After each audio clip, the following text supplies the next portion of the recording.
Welcome to Stories from Eternity. The Sealed Room. In the villages of the Black Forest, in the south of Germany, there is an old word that survives in the language to this day. Alptraum. It is the German word for nightmare, but it did not always mean a bad dream. It meant a visit. Because the old people believed that a nightmare was not something that happened inside your head. It was something that came into your room, something small and patient and heavy. And they had rules for keeping it out. Strange rules. Rules about keyholes. This is the story of a man who followed those rules perfectly. And that was his mistake. His name was Emil, and he was a clockmaker. In the winter of 1893, he inherited his uncle's cottage at the edge of the pines, a dark little house half swallowed by the forest, and he moved in alone. The villagers were friendly enough, but he noticed that when he told them which house was his, some of them stopped smiling. The first month was quiet.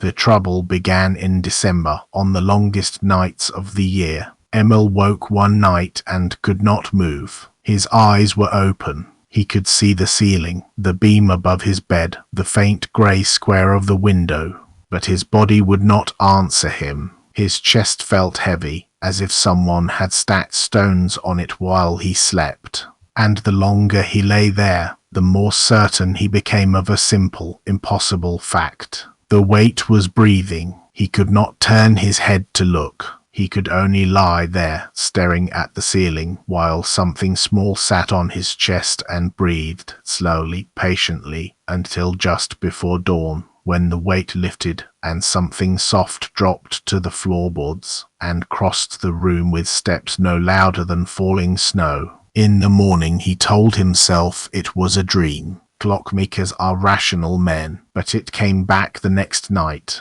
and the night after. Each time the weight was a little heavier, each time it stayed a little longer, and each morning Emil woke more exhausted than the day before, grey-faced and hollow, as if the thing was not just sitting on him, as if it was drinking. By January he could barely work. His hands shook too badly to set a balance wheel, and so he swallowed his pride and went to see old Frau Bertha, who lived behind the church, and who was the person villagers went to when the doctor was no use. She looked at him for a long time. Then she asked him one question. She asked if he had bought his uncle's house, or been given it. Given it, he said. She nodded, as if that settled something. And then she told him what was sitting on his chest at night. The old people called it the Alp. It was small, she said, small enough to hide in a shadow. It came at night to sit on sleepers and press the breath from them, and drink from them, and fill their heads with terrible dreams while it fed. And there was no lock that could stop it, no door, no shutter, no bolt, because the Alp did not use doors. It could pour itself through any opening at all, a crack under a door, a gap in the shutters, the mouth of a chimney, even a keyhole. But that, she said, was also its weakness. It needed an opening. It could not pass through solid wood or stone or iron. If a room was sealed, truly sealed, with every gap and crack and keyhole stopped, the Alp could not enter it. She had seen it done once when she was a girl, and she told him one more thing, almost as an afterthought. The Alp wears a little hat, she said. Never mind why. But if you ever manage to take it, the creature will beg. It will promise you anything to get it back. Anything at all. Emil went home and got to work. He was a clockmaker. Precision was his religion. He spent 3 days sealing his bedroom. He nailed boards over the window and packed the seams with pitch. He stuffed the chimney flue with wool and plastered over it. He filled every crack in the floorboards, every gap in the walls, every knothole in the timber. He fitted a strip of iron along the bottom of the door, and the keyhole, the famous keyhole, he plugged with molten lead and watched it harden. When he finished, he stood in the middle of the room and held up a candle, watching the flame. It did not flicker. The air was perfectly still. The room was perfectly sealed. That night, for the first time in weeks, Emil slept like a dead man. No weight, no breathing, no dreams. He woke at noon feeling 10 years younger, and he laughed out loud, alone in his little wooden room. The second night, he heard scratching outside the window boards. Soft, frustrated, circling the house, testing the chimney, the door, the walls, looking for a way in and finding none. Emil lay in the dark and smiled. The third night, he woke to a weight on his chest.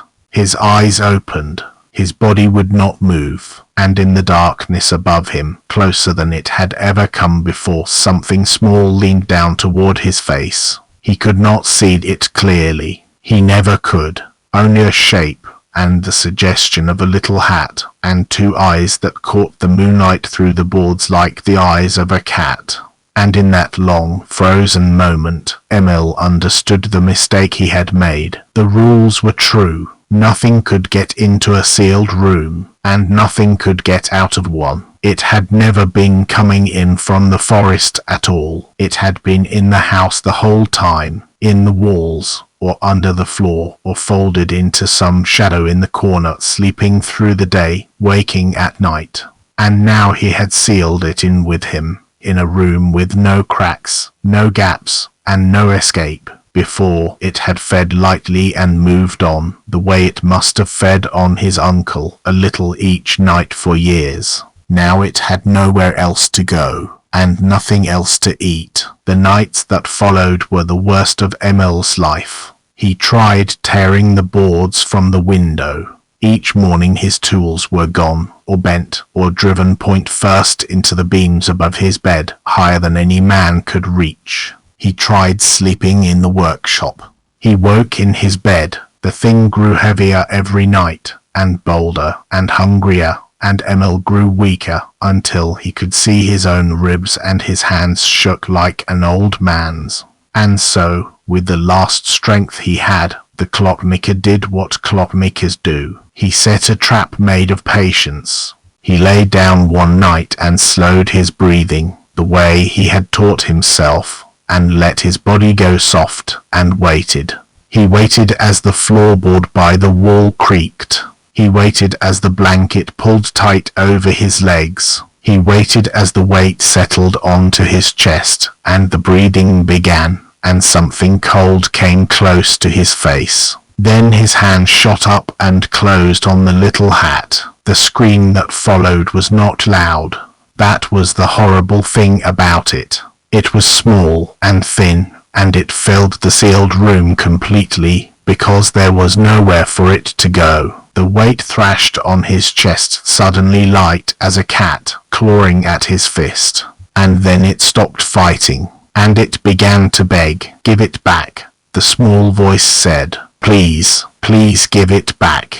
Emil had prepared his answer for days. "Leave," he said. "Leave this house, and never return, and never touch another sleeper in this village, and the hat is yours." There was a long silence in the dark, and then the small voice said something Emil had not prepared for. It said, "Then you must open the wall, Emil. You sealed us in, remember. Open the wall, and hold the hat where I can see it, and I will go." So Emil, one-handed, half dead, pried the boards from the window as the sky was turning grey, and the weight flowed off his chest and up to the sill, a shape like smoke with two shining eyes, and it stretched out one thin arm for the hat. And Emil, in the last moment, asked it one question. He asked it what it was. The thing paused on the windowsill, and it answered him in a voice he knew, a voice he had been hearing every Sunday for months, over a fence, wishing him good morning, the voice of the young widow who lived down the lane, who always looked so tired, and who had once mentioned, laughing, that she never seemed to remember her dreams. The old people knew this too. though Frau Bertha had been kind enough not to say it. The Alp is not always a creature of the forest. Sometimes it is a neighbour, a spirit that slips out of a sleeping body at night and goes wandering and hungering, and the sleeper wakes in the morning knowing nothing at all. Emil stood at the window for a long time, holding the little hat. Then he closed his hand around it, and put it in his pocket, and nailed the boards back up. They say the widow down the lane took ill that same morning. A sleeping sickness, the doctor called it. She lay in her bed, breathing softly, eyes closed, and could not be woken. Not that week, not that year.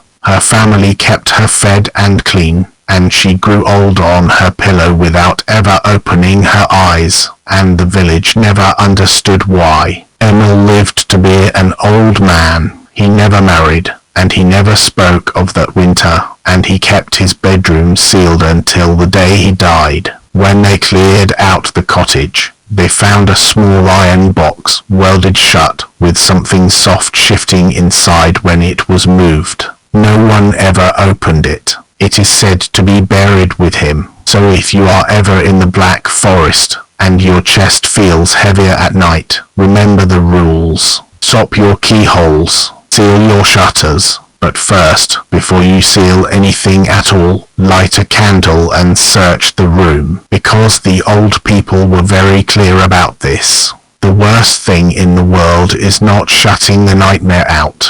It is finding out it was already inside.